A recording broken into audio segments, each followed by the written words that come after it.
بسم اللہ الرحمن الرحیم الحمدللہ رب العالمین والصلاة والسلام علی سید الانبیاء والمرسلین وعلی آلہ واصحابہ اجمعین اما بعد۔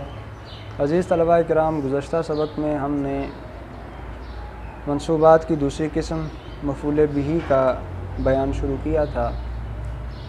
اس میں ہم اس کے عامل فعل کو حذف کرنے کی صورتیں پڑھ رہے تھے، جس میں جوازی اور وجوبی میں تفصیل پڑھی، پھر وجوبی کے اندر سماعی اور قیاسی کے حوالے سے۔ تو قیاسی میں چوتھی قسم، قیاسی کے اندر جو تیسری قسم تھی منادا، وجوبی کے اعتبار سے چوتھی اور قیاسی میں تیسری، اس کی تفصیل پڑھی۔ یہاں سے اگلی عبارت کے اندر صاحب ہدایت النحو اس کے حوالے سے کچھ تنبیہات کر رہے ہیں، تو دیکھتے ہیں ان میں کیا فرمایا۔ وَاعْلَمْ أَنَّ الْمُنَادَى عَلَىٰ أَقْسَامٍ، جان لیں کہ منادا کی کئی قسمیں ہیں۔ فَإِنْ كَانَ مُفْرَدًا مَعْرِفَةً يُبْنَى عَلَىٰ عَلَامَةِ الرَّفْعِ كَالضَّمَّةِ وَنَحْوِهَا، نَحْوُ يَا زَيْدُ وَيَا رَجُلُ وَيَا زَيْدَانِ وَيَا زَيْدُونَ۔ اگر منادا مفرد معرفہ ہو تو علامت رفع پر مبنی ہوگا، جیسے ضمہ، الف اور واو،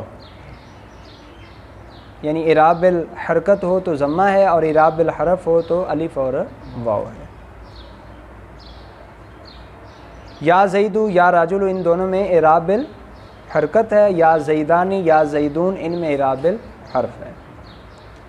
وَيُخْفَضُ بِلَامِ الِاسْتِغَاثَةِ نَحْوُ یا لَزَیدٍ، اگر منادا پر لام استغاثہ آئے تو وہ مجرور ہوگا۔ کیا ہوگا؟ مجرور۔ جیسے زید یہ منادا تھا، اس سے پہلے لام استغاثہ آیا تو اس کی وجہ سے یہ مجرور پڑھا جائے گا، یا لزیدن۔ وَيُفْتَحُ بِإِلْحَاقِ أَلِفِهَا نَحْوُ یا زیدا، اگر منادا کے ساتھ الف استغاثہ ملا دیا جائے، اس کا الحاق کر دیا جائے تو منادا مفتوح ہوگا، جیسے یا زیدا۔ اب اس میں الف جو ہے یہ کیا ہے؟ الف استغاثہ ہے، اس کی وجہ سے یہ کیا ہے؟ مفتوح۔ وَيُنْصَبُ إِنْ كَانَ مُضَافًا نَحْوُ یا عبداللہ، اگر منادا مضاف ہو تو یہ منصوب ہوگا، جیسے یا عبداللہ۔ او مشابہا للمضاف، یا مشابہ مضاف ہو تو پھر بھی منصوب ہوگا، جیسے یا طالعا جبلا۔ اب اس میں طالعا جبلا یہ مشابہ مضاف ہے۔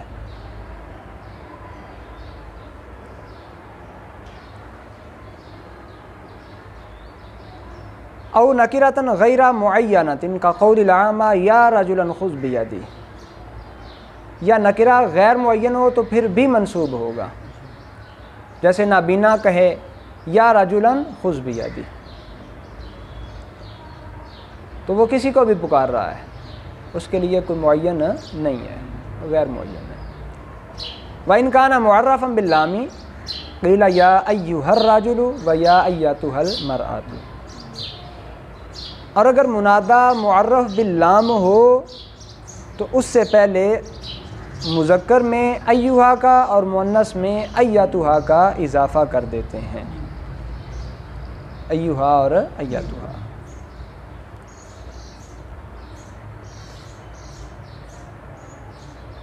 یہ منادا کی چند اقسام تھیں، تو اجمالی طور پر ان کا نقشہ بھی دیکھ لیتے ہیں تاکہ بات مزید پکی ہو جائے۔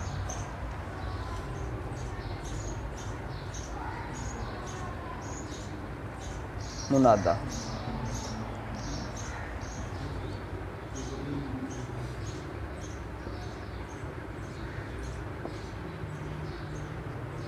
مفرد معرفہ۔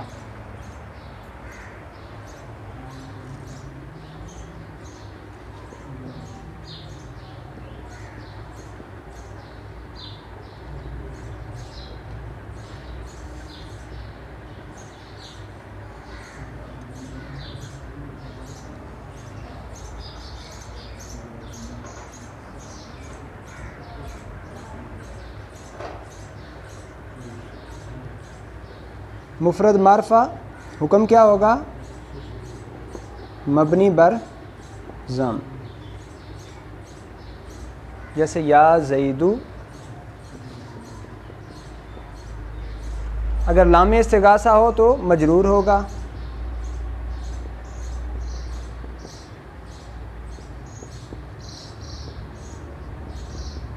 الف استغاثہ تو حکم کیا ہے جی؟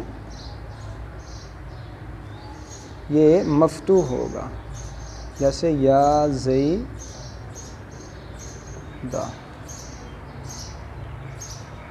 اور چوتھی صورت میں حکم بیان کیا ہے اور اس حکم کے تحت آگے 3 صورتیں بیان کی ہیں۔ منصوب، یہ کس کی صورت میں ہوگا؟ اس کی 3 صورتیں ہیں منصوب میں: مضاف، مشابہ مضاف، نکرہ، غیر معینہ۔ ان تینوں صورتوں میں منصوب ہوگا، یا عبداللہ، یا طالعا جبلا،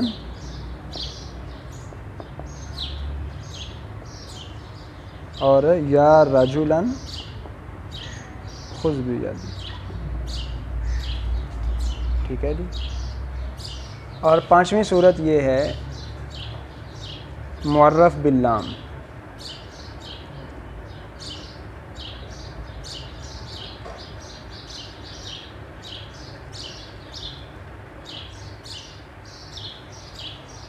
معرف باللام، تو اس صورت میں ایہا اور ایاتہا کا اضافہ۔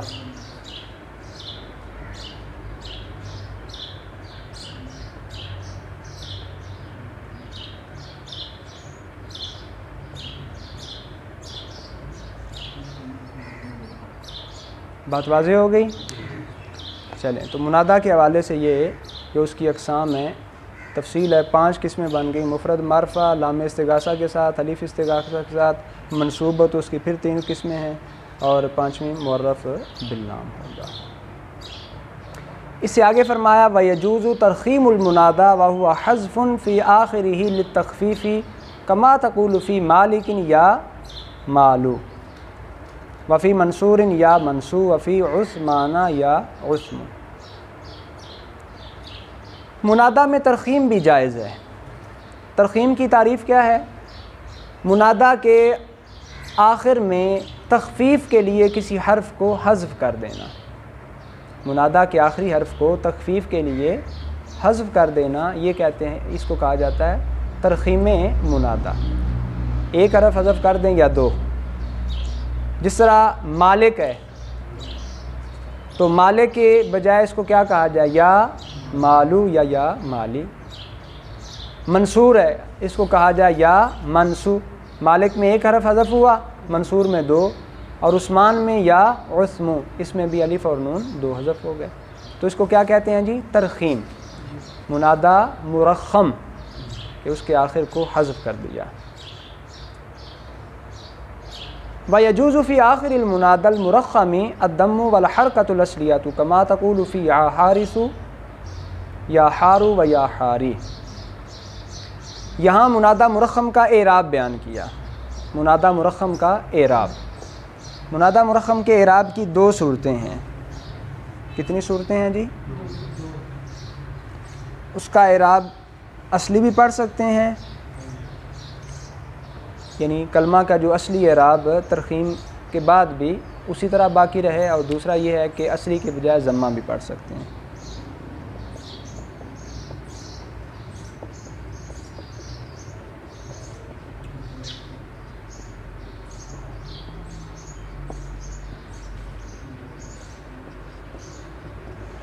اب دیکھیں،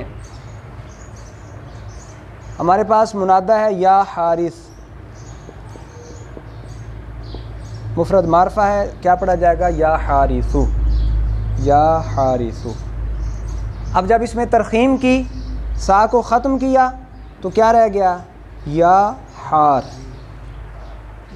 اب اس کو را پہ ضمہ پڑھ کے یا حارو پڑھا جائے، یہ بھی جائز ہے، اور حرکت اصلیہ یا حاری پڑھا جائے، یہ بھی جائز ہے۔ واضح ہوگی بات؟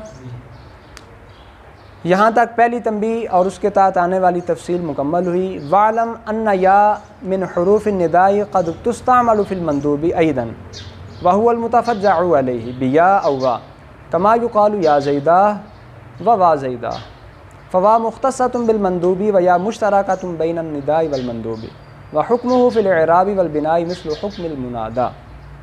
یہاں سے دوسری تنبیہ بیان کر رہے ہیں، اور وہ تنبیہ اس حوالے سے ہے کہ یا چونکہ منادا کی بات ہو رہی ہے اور منادا کا تعلق حروف ندا کے ساتھ ہے، اور حروف ندا میں سے ایک یا ہے، تو یا یہ اگرچہ حروف ندا میں سے ہے لیکن اس کا مندوب میں بھی استعمال ہوتا ہے۔ کس میں؟ مندوب۔ مندوب ندبہ سے ہے، اور ندبہ کا لغوی معنی یہ ہوتا ہے کہ کوئی شخص فوت ہو جائے تو فوت ہو جانے والے پر نوحہ کرنا، اس کے اچھے اوصاف کو بیان کرنا۔ اور اس کا اصطلاحی معنی جو ہے وہ یہ ہے، مندوب سے مراد ایسی ندا ہوتی ہے جس میں متفجع علیہ یا متفجع من ہو، اس کی طرف بلایا جانا مقصود ہوتا ہے۔ تفجع کا مطلب یہ ہوتا ہے غم کا اظہار کرنا، درد کا، تکلیف کی شکایت کرنا، یہ ہے تفجع۔ اور متفجع علیہ یعنی جس پر اس درد کا اظہار کیا جا رہا ہے اس کو بلانا، متفجع من ہو جس سے کیا جا رہا ہے اس کو بلانا۔ تو اب یہاں یا جو ہے جس طرح منادا کے لیے استعمال ہوتا ہے اسی طرح مندوب میں بھی، اور مندوب کیا ہے؟ هو المتفجع علیہ بیا او وا، یعنی جس پر غم کا اظہار کیا جاتا ہے حرف یا کے ساتھ یا وا کے ساتھ، یا وا۔ مثلا کہا جاتا ہے یا زیدہ، آئے زید، وا زیدہ، اس میں بھی غم کا اظہار ہے۔ اب چونکہ مندوب کی بات ہو رہی تھی تو مندوب کے لیے جس طرح یا استعمال ہوتا ہے وا بھی استعمال ہوتا ہے، اس لیے وا کا بھی ذکر کر دیا، اور اگلی عبارت میں ان دونوں میں جو فرق ہے وہ بیان کیا۔ وا مختصۃ بالمندوب، وا مندوب کے ساتھ خاص ہے، جبکہ یا ندا اور مندوب دونوں میں مشترک ہے۔ اور رہا مندوب، تو مندوب کے مورب اور مبنی میں وہی احکام ہیں جو منادا کے ہیں۔